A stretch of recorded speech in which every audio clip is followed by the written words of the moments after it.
Welcome to the very first episode of Green and Gritty. We are four master students trying to make environmental education a little bit more accessible. We are so excited that you joined us today in our little corner of the internet.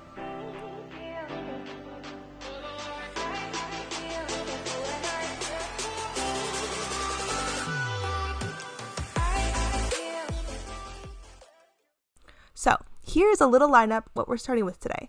The first topic is greenwashing greed will be explained with what greenwashing is, what it looks like in today's society, and how you can prevent yourself from buying into the scam.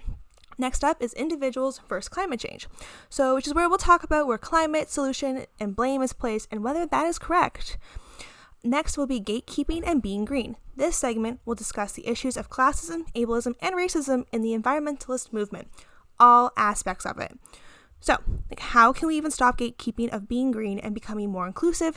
And why are we even like this to begin with? And then lastly, the recycling breakdown. This segment will give a brief history of recycling in Ontario, give an overview of the waste hierarchy, and ponder what the future of recycling can become. So get comfy, get your water, get your snacks, get your notepad and pencils, because this is going to be a fun episode. Hello everyone, this is Taylor S. here, and I'll be tackling the first segment of today's episode on greenwashing. So let's get started.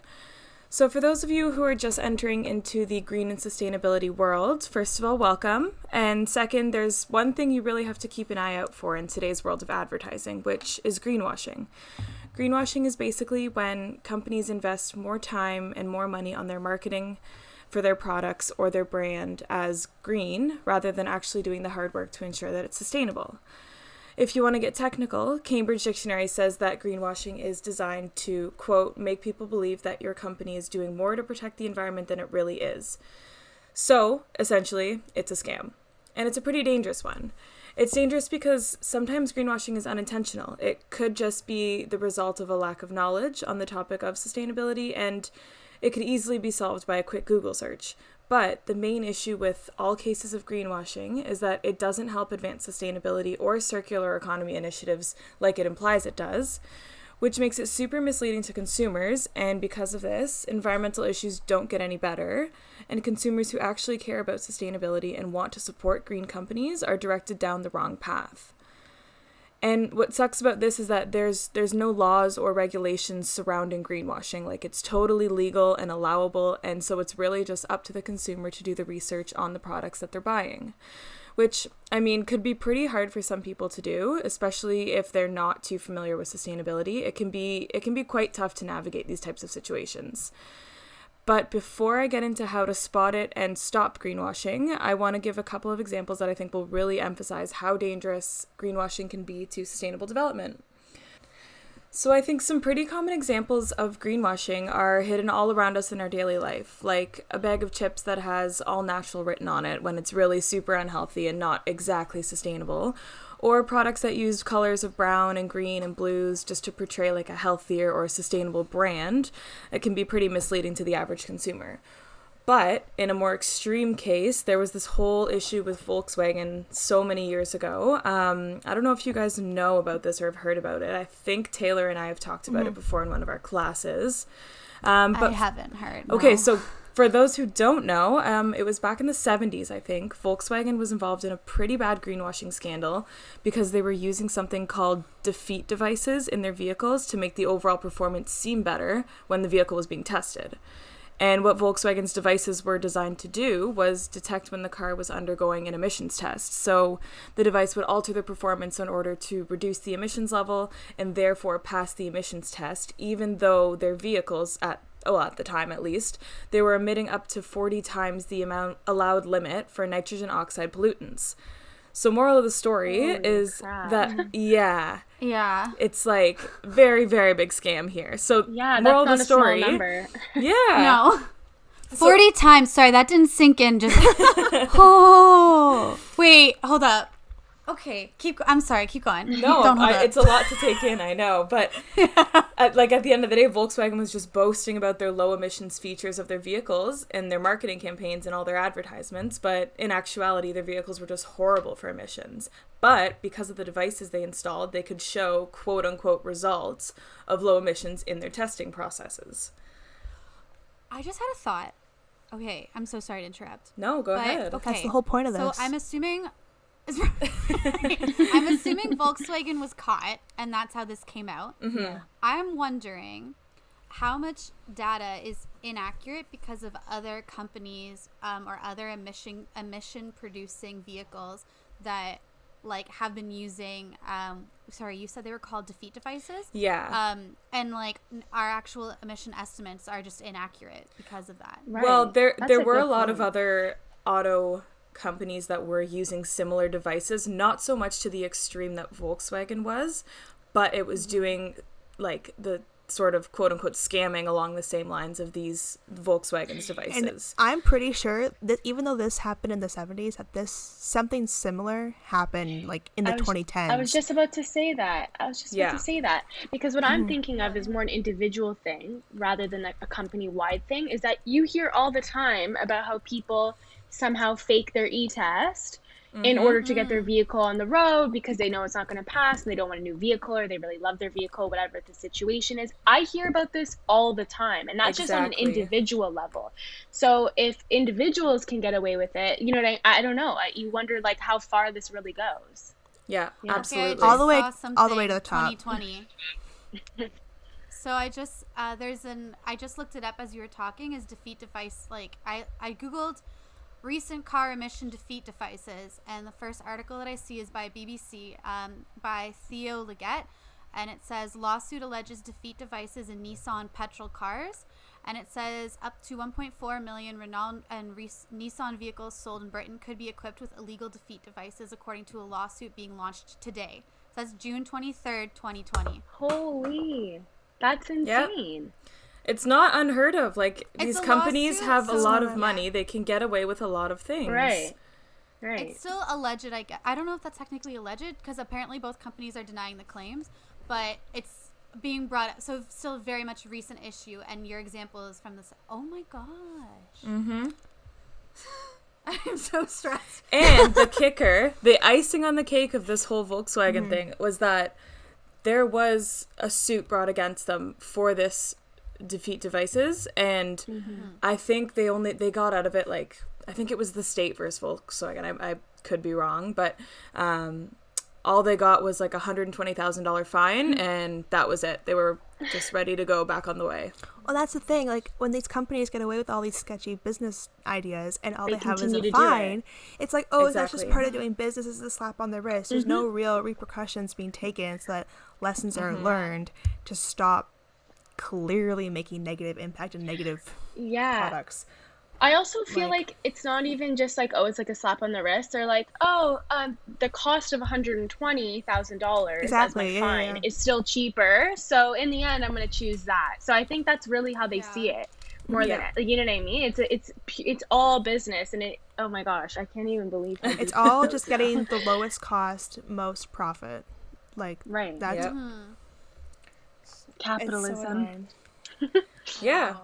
So now that we know what it kind of is, there's a couple ways that we can really look into greenwashing to truly identify what it is and where it's happening. Because it's definitely an issue that needs to be kind of mitigated, at least for now. But the answer to how do we stop it and how do we spot it is very much rooted in consumer behavior, meaning that if you support a product or a brand that is not genuinely sustainable, then they're winning and they will keep doing what they're doing. Like we have just said before, it's not going to stop. So at the individual level, you as a consumer have to do your research on the products that you're buying and the brands that you're supporting. And there's a couple of easy ways you can do this. First, you can just bypass the packaging and read the label itself, meaning just read what's actually in the product instead of looking at just the images they put on the packaging, because there's really no regulations on what photos and slogans companies can use on their products. This also includes, like, as crazy as it sounds, the colors that are being used in advertising and packaging, because it's been shown that companies have started to use more greens and browns and blues and avoiding bright and flashy and unnatural colors because the health-conscious consumer typically responds better to that. You can also look for proof of green practices. So basically just look for proof that your products are healthy. Products that are actually healthier and more sustainable will definitely highlight their certifications. So it really shouldn't be hard to find. But some certifications you can trust are the USDA organic certification. Green Seal is a really good one for standards, and the non-GMO project verified is also good because getting that certification requires absolutely zero GMOs, like right down to the cow, the plants, the seeds, everything. So that is probably one of the best ones to look for on your products. And also, not to discourage you even further, but there are some eco labels that are very, very suspect. But if you don't see one that you recognize, you can actually look it up on this website we found. It's called the Eco Label Index. They don't have an app yet, but it's a super easy website to navigate online. And it's essentially just a global directory of different eco labels around the world. And it provides information on which company or which group is behind each certification. And it basically tells you whether or not that eco label is legit and whether it's doing what it says it does. So could you almost relate this almost to like a life cycle analysis if they're like the one that you said goes all the way to the cow, or no? You probably could. That's kind of cool. And it would definitely be worth looking into. Mm-hmm.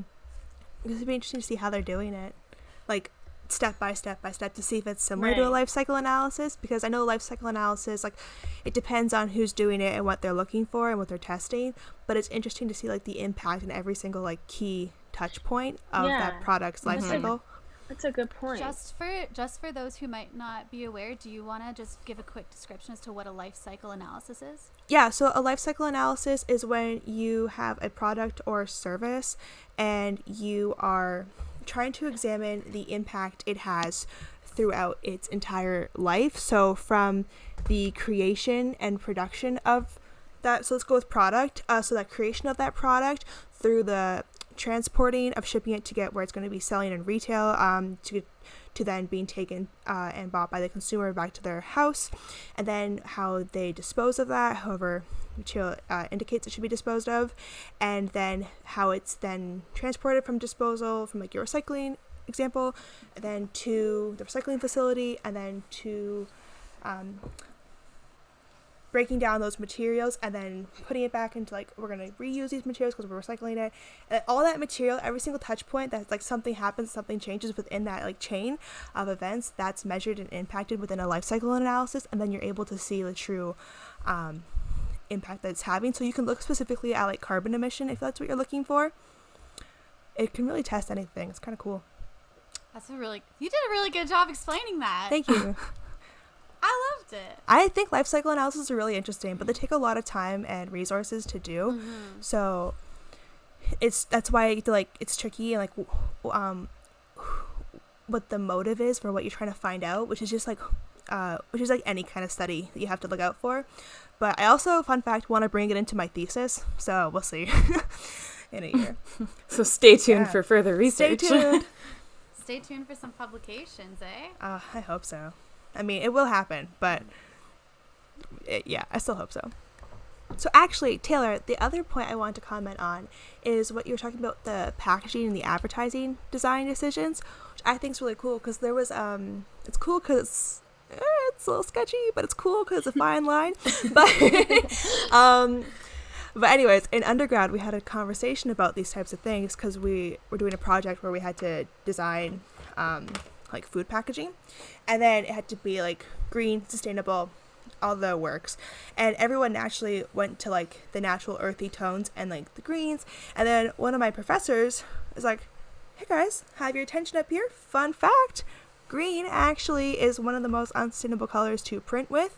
And I think it's how it's broken down when you're like taking apart the materials at the end when the product is no longer being used, and then to recycle, reuse, etc. So I thought that was pretty fun because it's used everywhere in greenwashing and green marketing, but yet it's, at the time anyway of this lecture, around third year in university, that's what they told us. I was like, ooh, that's pretty interesting. And then the other interesting thing is like how many more mixed materials are being used to show like a sustainable product, like either the way it feels or if you have like a paper board and a plastic window to see it, so you can see the health, to see like, oh, the food's good, therefore the material of the paper is good because you can recycle it, whatever it may be.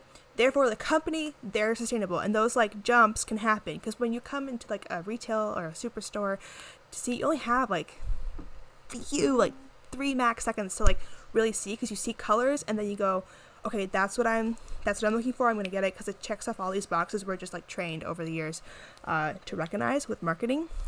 I thought that's pretty cool. Yeah. I think that's a great opportunity to move to individuals versus capitalism or versus climate change, because we're going to talk about a lot of consumerism and our waste and all that kind of stuff. Are we good to keep trekking? Totally agree. Let's go for it. Okie dokie. Okay, so I'm going to start this off with a super, I don't know, I find it upsetting, but COVID times, everything's upsetting, am I right? So do y'all remember, so I remember, I was talking to my brother a while back, and we were talking about the concept of carbon footprint, and then actually, I believe it was Chicks for Climate, which is an Instagram page about like the intersection between environmentalism and feminism. They have a bunch of really fun and educational posts. They also brought up the establishment of the concept of a carbon footprint. So I'm going to talk about that. So basically, if y'all remember the oil company BP, British Petroleum, famously known for the Gulf of Mexico oil spill, the BP oil spill. That's where we're starting. That's where we're starting. It's a hefty starting point. Oh, it's that BP, not Boston Pizza, that actually coined the term carbon footprint in 2004. Now, BP is coincidentally the world's 6th largest polluter. Just coincidentally. And, coincidentally. Yeah. And they were like, hey, y'all, we need to be tracking our carbon footprint. Except they weren't saying, like, we need to be. They were saying you need to be tracking. So basically, then the carbon footprint calculator was established. And it was basically a tool that individuals could use to track their own actions and how they contributed to the heating of the planet. This in itself was the ultimate deflective tactic.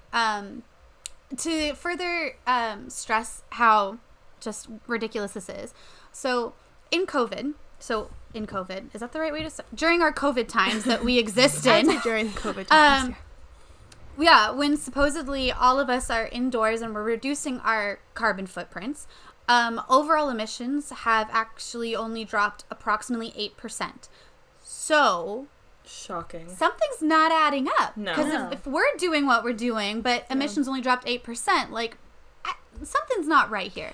That's what we're going to talk about. I don't want to interrupt you. I don't mean to be rude. No, but do it. Interrupt me. This is what relates exactly back to what I was saying in the previous episode, where it is just proof that all of our emissions pollution is large companies. Because they didn't stop. They didn't stop during the pandemic. We did. And that's how, like, as much as we want to believe that individuals and can make, you know, a significant difference, collectively maybe a small difference, but it's not huge. Like Kendra said, it's been 8%. An 8% decrease in what, like 6-7 months is really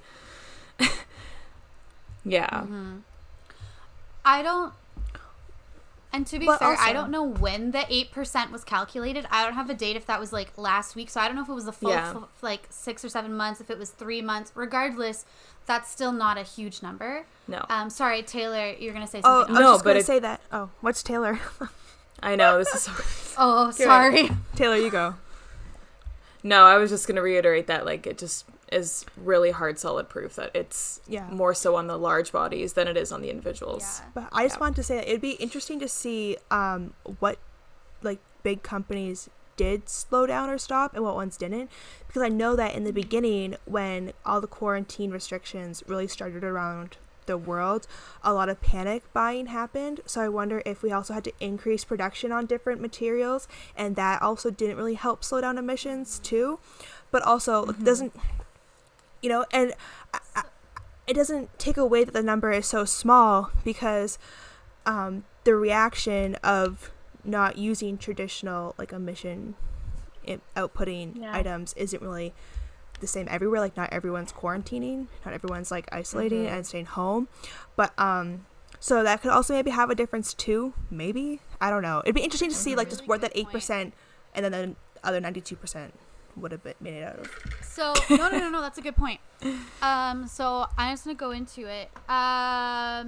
So basically for today, like what I want to talk about in this next section is about, as much as we are going to be talking about capitalism and a lot of the blame on larger corporations and their emission production, I do want to acknowledge that a lot of that is because it serves consumerism. So it does serve consumerist demand. What I want to stress in this next segment, my disclaimer is, I acknowledge that it's consumer demand. However, responsibility should be for large corporations to be, have regulations that like limit the allowance, like emission allowance.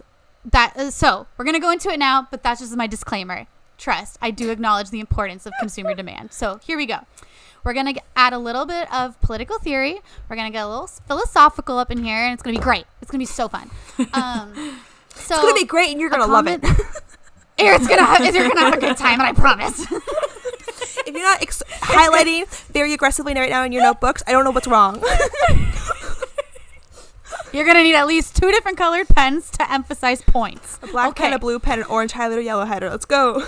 Sorry. And don't forget the red one to underline. So a common discussion that I hear brought up in like our classrooms, and even discussion between like a few of us have had this conversation, is this concept that's kind of like a buzz phrase that's been floating around on social media as well, is the phrase, sustainable initiatives are only as successful as the institutions that they operate or exist in. So this refers to the concept that you or someone else could choose to make a sustainable decision. However, if further down the road these decisions are undermined in like any capacity, then arguably the effect is null. So the intent was there, however the result isn't. An example of this would be a meme that was going around a few months ago. Actually, a few months ago, it was probably a year ago, where there was in a cafeteria a waste or a disposal bin where you could sort your waste and your recyclables. However, when you lifted the lid of this like container, it looked like everything was separated in those 2 holes, the waste and the recyclable, but when you lift the lid, it was just one bag. So everyone in the cafeteria could have made the like intent to properly dispose of their waste. However, the result is like nothing. It's all in one bag. It didn't do anything. So, okay, I do want to emphasize again, this is not to say that individual-based eco decisions are pointless. Just hear me out, because it's so much deeper than that, and we need to talk about it. Okay, so the main problem of individual versus climate change becomes much larger when you think about where climate solution pressures are placed. That's the key. So I think things are changing now as information just generally becomes more accessible. And I have a lot of hope for our, like, the younger generation, like teenagers these days. I love how, like, active they are. Like TikTok, when you get to, like, the sustainability side of TikTok, when you get to it's really encouraging to see how, like, teenagers are aware and they have access to information and they can make better choices for themselves and for our planet because they have access. I'm really happy, and it's great to see. I was also reflecting on how, like, when I was growing up, I was taught the mentality that, oh my God, the world is burning and animals are dying because I drove to school today when I could have walked. Yeah. And was I, by driving to school, contributing to carbon emissions and to a degree, however small, like harming the planet with that action? Yes, 100%. That's undeniable. However, now I stop to think about why so much pressure is placed on individuals to make eco-conscious choices when capitalistic and consumer-based societies make upholding these decisions extremely difficult. I know Danielle is going to discuss in this episode how a lot of eco-conscious choices actually cater towards particular economic demographics, as well as other additional barriers to eco-conscious decisions and choices. But for now, I just want to break down some of the facts and stats about this topic, as well as the more, I guess, political theory side of things. So the IPCC, which stands for the United Nations Intergovernmental Panel on Climate Change, which I am, like, I'm sure we're all going to be citing a ton throughout this podcast, because that's the go-to. This is my holy grail. I am obsessed with the UN and the IPCC. So yeah. Yeah, it's an amazing. They release wonderful reports giving you summaries and all of the facts that you need to know about climate change and its impacts. If you're interested in reading a summary of the IPCC reports, because there's a bunch, check out the IPCC summary for policymakers, and it's a good morning read with your coffee if you want to start off a little dark. So anyways, the IPCC released their 5th assessment report in 2014, and here are some things that were mentioned. So in general, higher consumption lifestyles have a greater environmental impact, with the richest 10% of people emitting about half the total lifestyle emissions. So the facts are there. 100% individual choices do have an impact in emissions and do have an impact on climate change. That's, again, like, I'm not trying to diminish our responsibility as individuals. So the IPCC did suggest a couple of lifestyle changes that are recommended to all, regardless of country, so regardless of country emission or anything. And so some include avoiding car use, adopting plant-based diets, avoiding air travel, and reducing family sizes. That was a big one. So these are all examples of things that have been proven to greatly reduce one's personal greenhouse gas emissions. However, many have argued that these individual-based actions are not nearly as impactful as if large-scale actions such as like carbon pricing initiatives or stricter regulations for fossil fuel corporations were implemented. And to further emphasize this point, fossil fuel corporations are documented as responsible for 71% of carbon emissions since 1988. To redirect back to the topic at hand, so individuals versus climate change, a 2017 article in The Guardian called "Neoliberalism Has Conned Us into Fighting Climate Change as Individuals" really summarizes this issue aptly. So just to give you a glimpse, it says, while we were busying ourselves greening our personal lives, fossil fuel corporations are rendering these efforts irrelevant. The freedom of these corporations to pollute and the fixation on a feeble lifestyle response is no accident. It is the result of an ideological war waged over the last 40 years against the possibility of collective action. So essentially what this is talking about is, while corporations have the freedom to pollute, individuals are pressured with trying to green our lifestyles in the hopes of balancing out these actions. However, as I'm sure our stats have shown you, this doesn't balance out. So, sorry to interrupt you. Yeah. I just want to feed into, since that's your political theory take on it, as you were going to talk about. That just, the whole time you were reading that, all I was thinking was, there's no ethical consumption under capitalism. That's the term. That was just the phrase that was going through my head the whole time you were tying that in. And I know that's like a Marxist point of view, but I just thought I would say that you were ringing a bell there with that. Sorry, you can continue. That works so perfectly, Danielle, and I do firmly believe that. But so some trademark policies involved in neoliberalist ideology include privatization, deregulation, tax cuts, and free trade deals that have liberated corporations to accumulate enormous profits and treat the atmosphere like a sewage dump. So that is the author's take on the situation.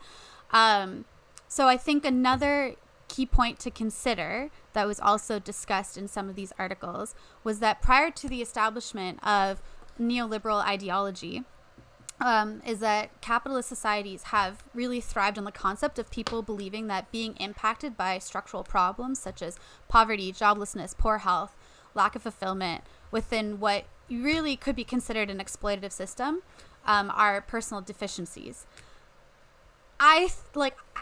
Another example that I think this applies to is the whole concept of the American dream, where like it was understood that if you wanted success, or what society deemed as a success, you just had to work hard for it. And if you didn't obtain that, then it was assumed to be due to your lack of effort and not actually structural barriers that may have prohibited that level of what success was thought of.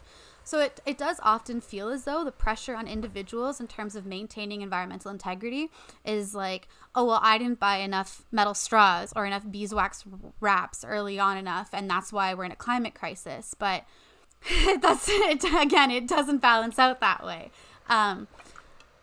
Entirely misinformation, as the episode states. Yeah, exactly. So it should also be noted that a lot of environmental harm can be hidden. That's not really discussed too much.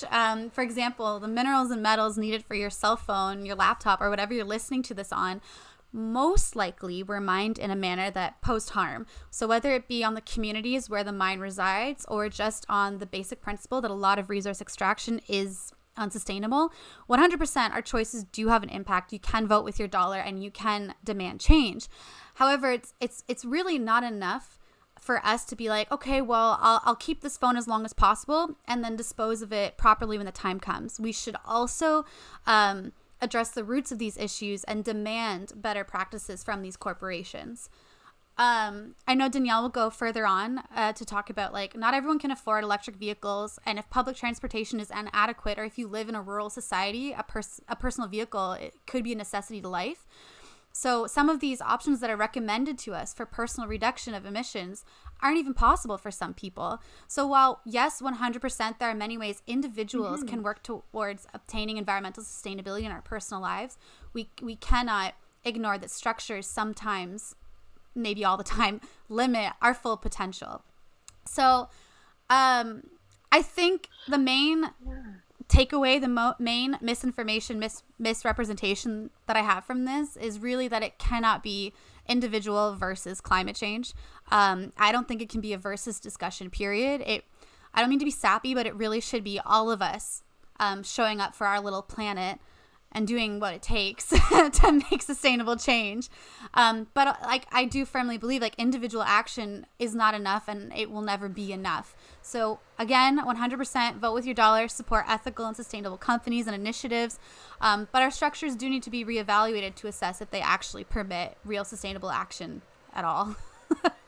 No, that's absolutely right. Like, it's been said time and time again that like efforts towards climate change have to be a collective action, and that is where we're going to start seeing results. I mean, we've come a little bit of a way in terms of progress to mitigating and, you know, combating climate change, but there's still a lot more we have to do and a long ways to go. So I think now that the collective is kind of realizing that that's what needs to be done, I think it's going to start snowballing and picking up, but who knows? Let's hope.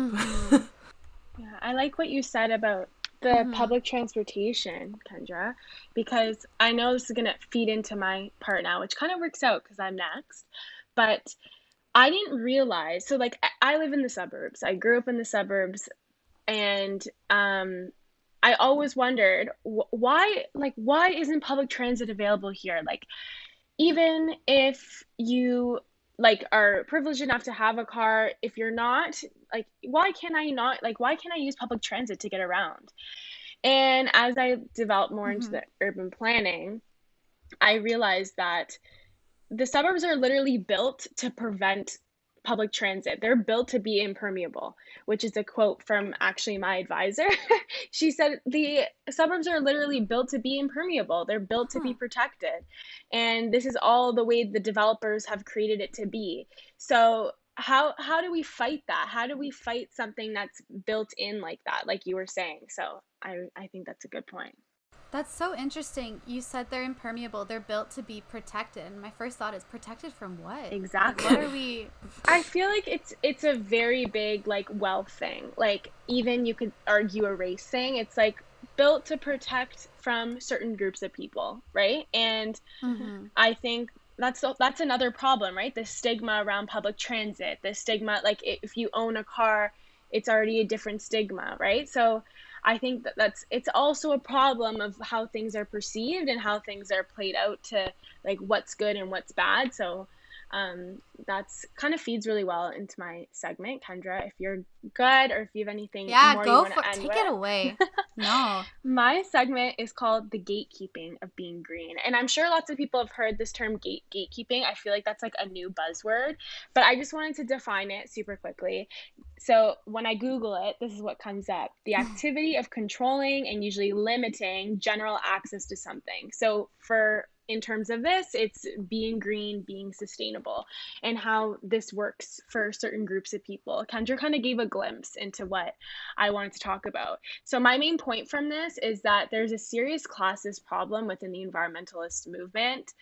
There always has been, not just classism. There's been a racist problem within this movement since it began. So this plays really well into Kendra's point about how individuals are generally blamed or have more pressure to take action. And what I want to really just cover is, what is this issue? How do we perpetuate it? And how can we prevent it from happening? So environmentalism excludes and blames those who are of lower socioeconomic status.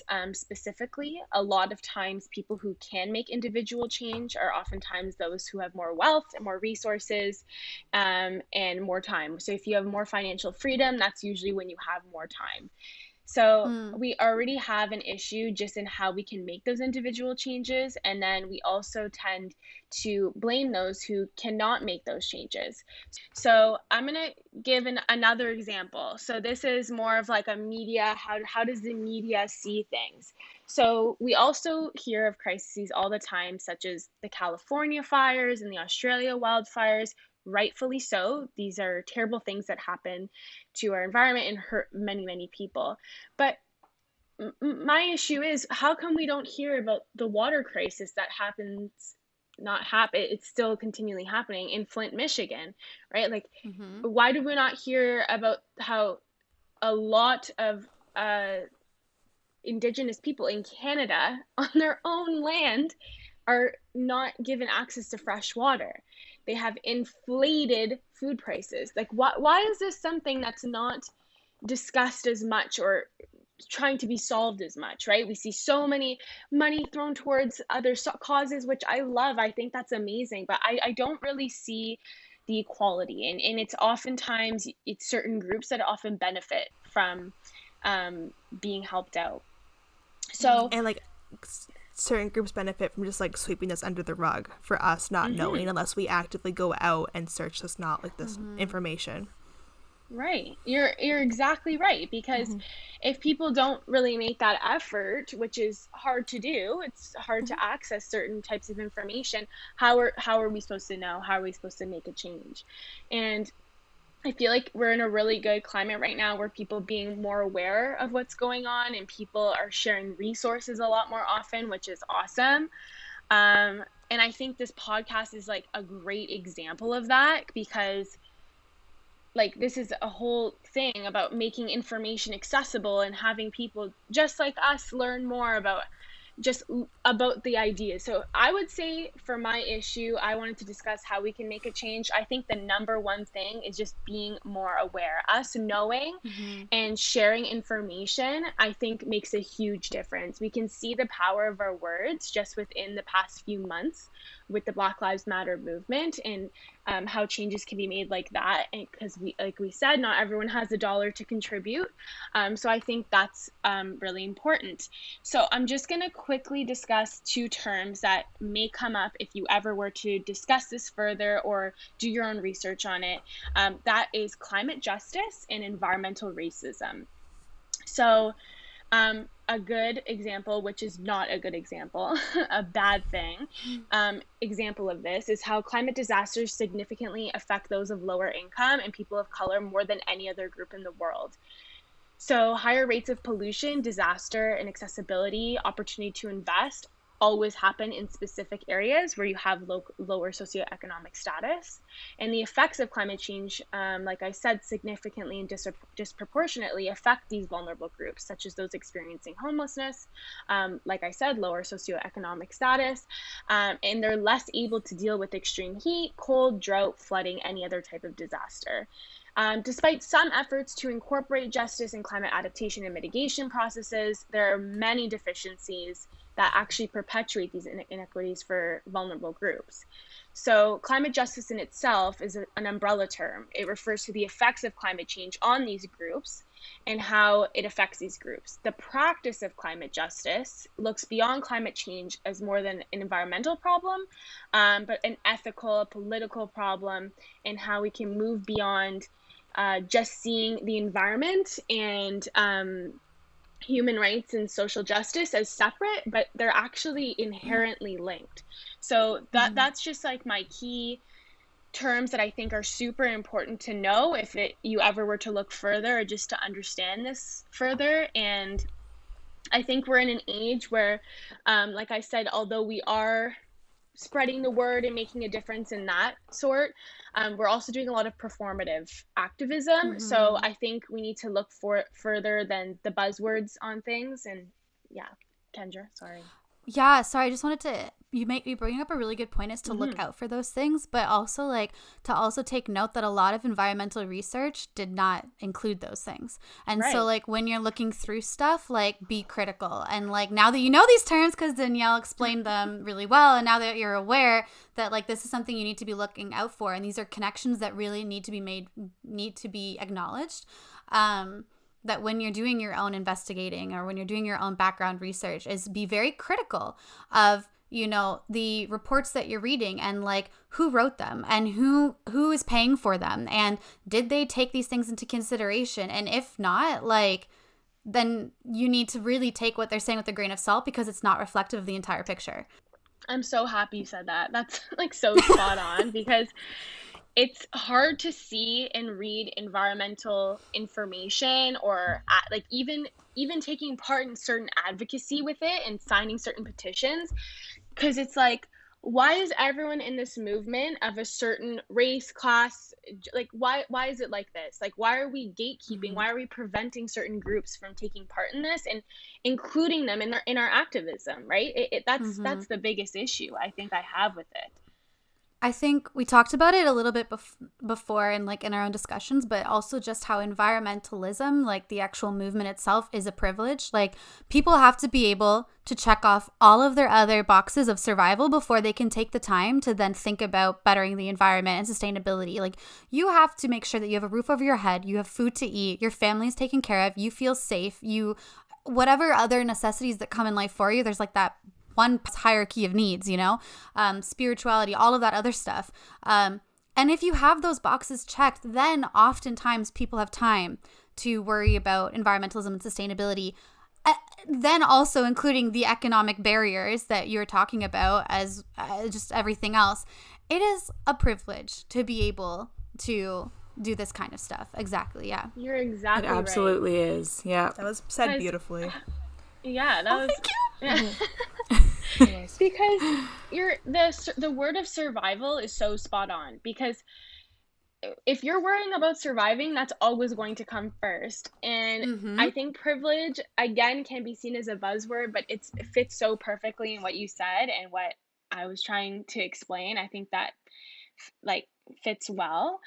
And like, for example, like when we criticize, we don't ever think about survival, right? Like we had this whole thing, we need to stop using straws. I agree. I understand where this movement is coming from. But the criticism, that in itself is ableist, right? Like we don't know why certain people may need to use a plastic straw or why they don't have access to other types of straws. Like when we see people not buying for sustainable resources, how do we know what they have available to them?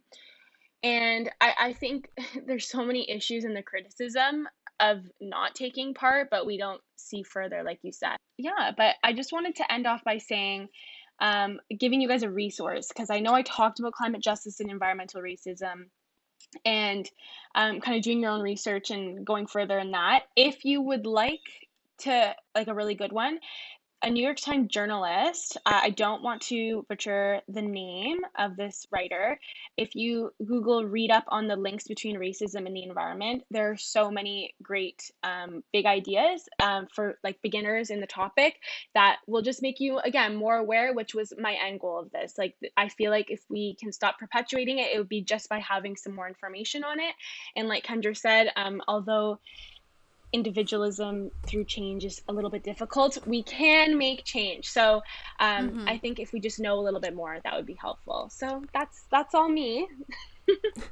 I think it's great because like change, it will happen. We can see it in the passion for everyone growing up now that we want to make change and hold anyone accountable for wrongdoings, either accidental or not. So I think it will happen. It just takes a little bit more oomph behind the movement. But hello, everybody. Oomph. But it's true. All right. Hello, everybody. I'm so excited to now talk to you guys about something I think is pretty interesting. I'm going to be breaking down, always looks at me like deer in headlights whenever I talk about it. So I wanted to just bring down some of the foundational type knowledge that I thought was really important to stepping into this. I want to go over the waste hierarchy. So we may have seen it in a lesson plan or in high school throughout the years. It's like basically a little triangle. So it has like the different steps from like best to worst options. So the first option is the reduce. So this is the preferred method as it prevents the generation of waste in the first place. With manufacturing, it decreases materials and energy used within the manufacturing and distribution process. From the consumer front, if we purchase less items and purchase items with less packaging, we avoid disposable products. So a con, though, about this is the lightweighting, which is minimal packaging, because even though something has less packaging, if you don't actually reduce the amount you're consuming, it's still going to pile up and there's still going to be tons and tons of waste. That was a pun on tons of waste and also tons the weight measurement. I like that. Oh, I'm sorry. I love it. I know that you shouldn't explain the joke, and if you have to explain the joke, it's not funny, but I thought that was hilarious. Anyways, the second step is reuse. So this is a tough one. It's tough to convert everything over, especially food packaging. How do you reuse that? If you can reuse a Ziploc bag, but even after times, those are going to rip. Also, repairing items, again, even selling them and donating is a great option for reusing items. And that also, if you make a more reusable product, you're making a more durable product, which you actually have more value in it. So the third step is recycling, which is a buzzword. I've brought it up a bunch of times today. It's the current focus of where everyone, I'm not going to say everyone, but it can be assumed that this is like the way to solve waste. We recycle, we bring the material back, and we use it a certain number of times. It's a benefit because it saves energy and natural resources and landfill space, which is really important. And it reduces pollution, it creates jobs, it's useful products. It's great for those. But it requires collection, processing, remanufacturing, and purchasing of those end materials at the end of life stage. Fun fact, the EPA, so they estimate that 75% of our waste is recyclable. No. So, yeah. So my question is to anyone, are we actually collecting and recycling 75% of our waste? The answer is no. The answer is no, unfortunately. So, yeah, let's marinate that little thought. But then the next steps to finalize. Sorry? That's upsetting. Oh, yeah. I feel like I just took a blow, to the gut. Yeah, it's not fun. It's helpful because that's exciting that 75% is possible. Could yes, be. I agree. Yeah. I see the good and the bad in that statement. I agree with that. But then, not to be that one, but then I'm like, how many years of 75% was not? Was wasted. I don't know. Yeah, that's just and yeah. Yeah, I don't know, because these are notes that I took from a lecture, so I don't actually know, but I can look into that at a later date. But oh man. But then to finish off the waste hierarchy, the last one is recovery, and then landfill and incineration. And landfills, we don't really want to go to landfill, and incineration is bad because just to bring on all the topics we were talking about, extremely high emissions in incineration. Right. So why do we focus so heavily on recycling? It's essentially because you're able to create new materials similar to the virgin state, so the original state of the whatever material you are recycling. And so the trouble is that the recyclability of a material depends on its ability to reacquire the properties it once had. So for instance, I'm going to look at paper and aluminum. I think those are two really cool examples at explaining how to see its material ability to go back to that state and also the economic value in these materials.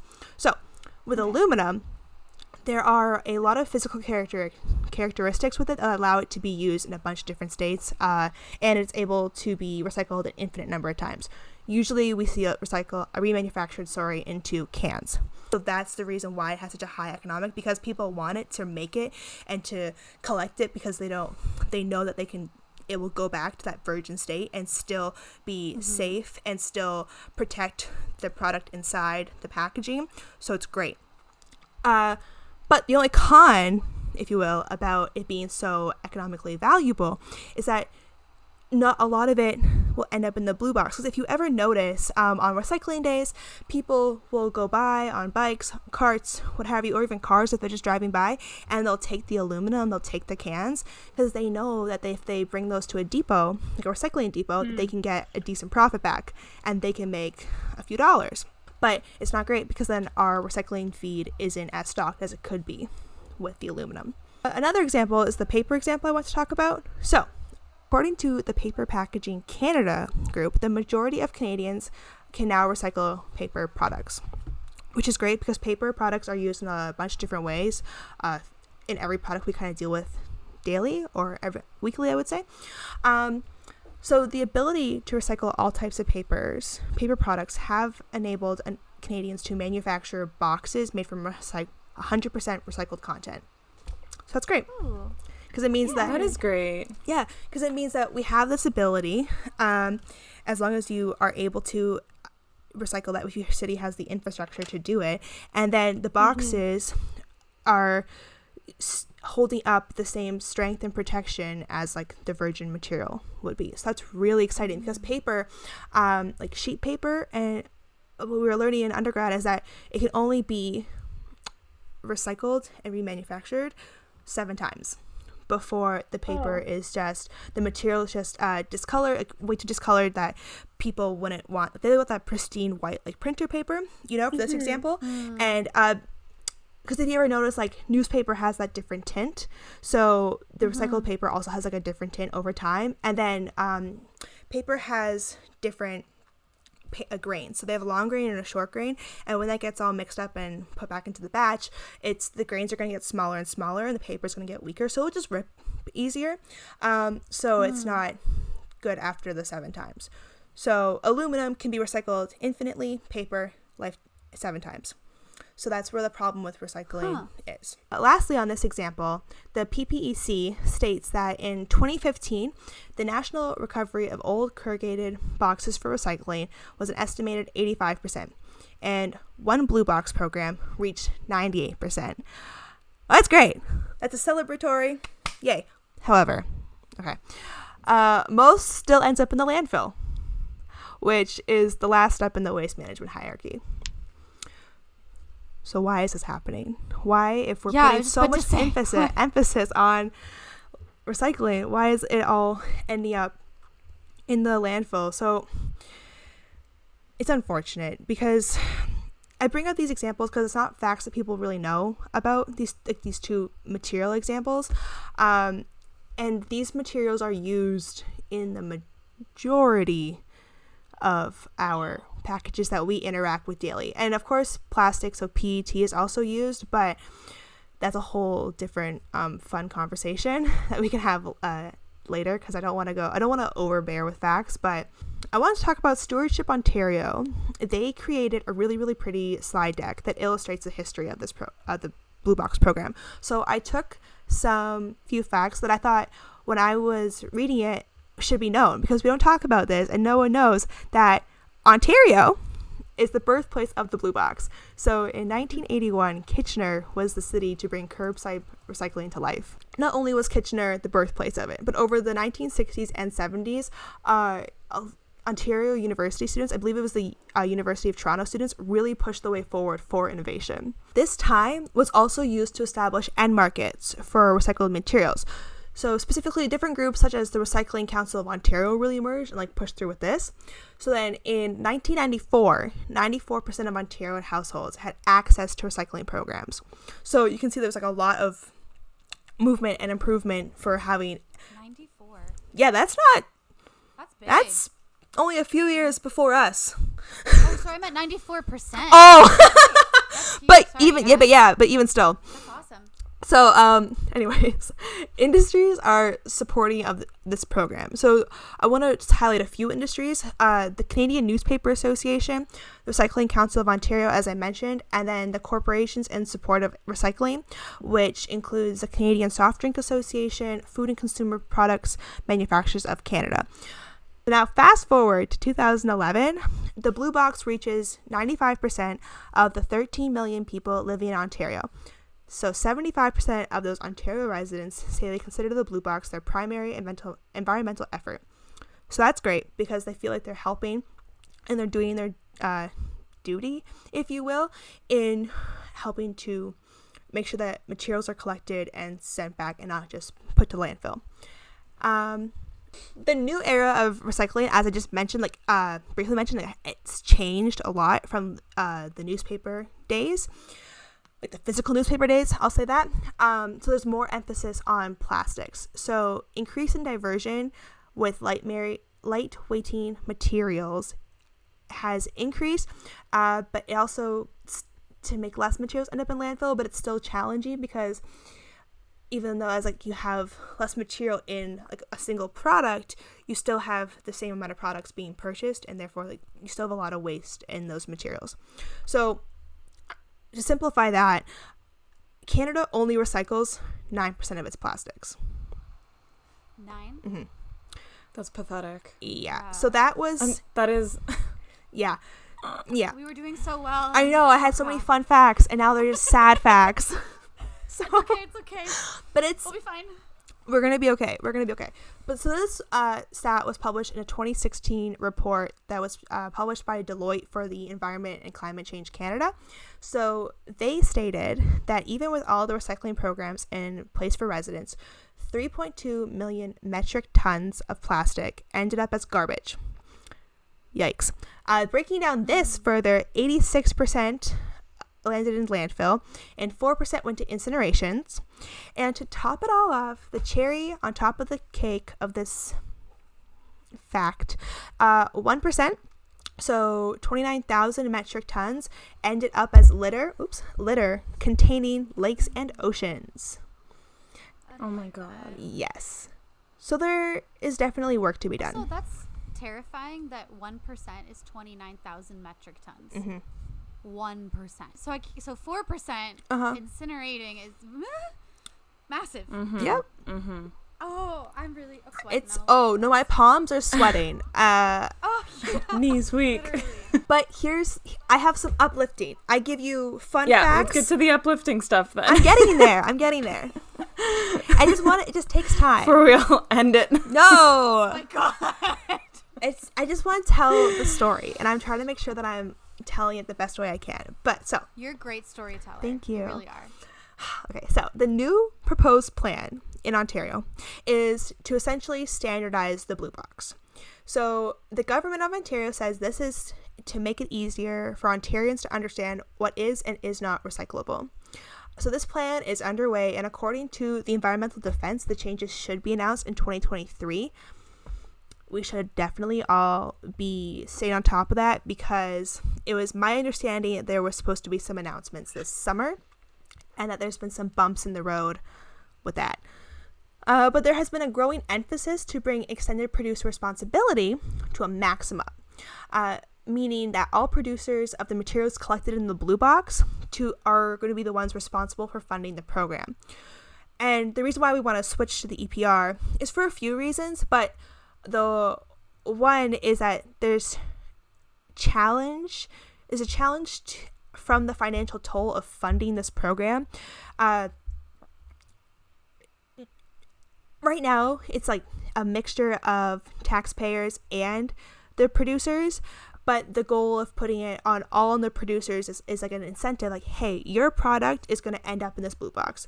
Therefore, you're responsible because it is yours. So you have to fund the program that's going to take it, collect it, recycle it, reuse it, what have you. And it should not be the taxpayers. I have different thoughts.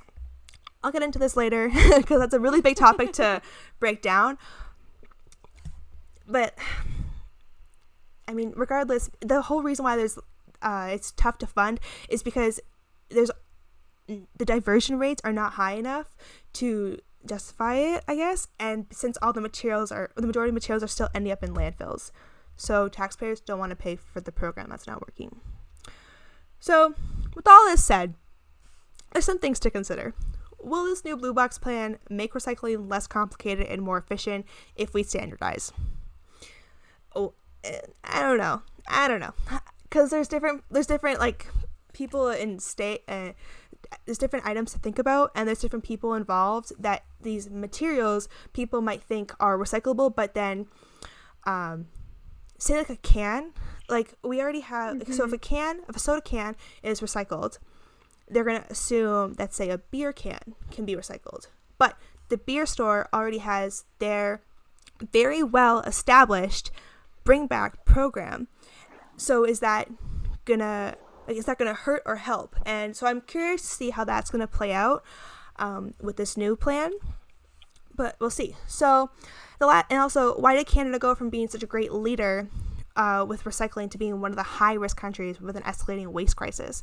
So the current cost of the Blue Box program in Ontario is $400 billion and only has a reported diversion rate of 47.7%.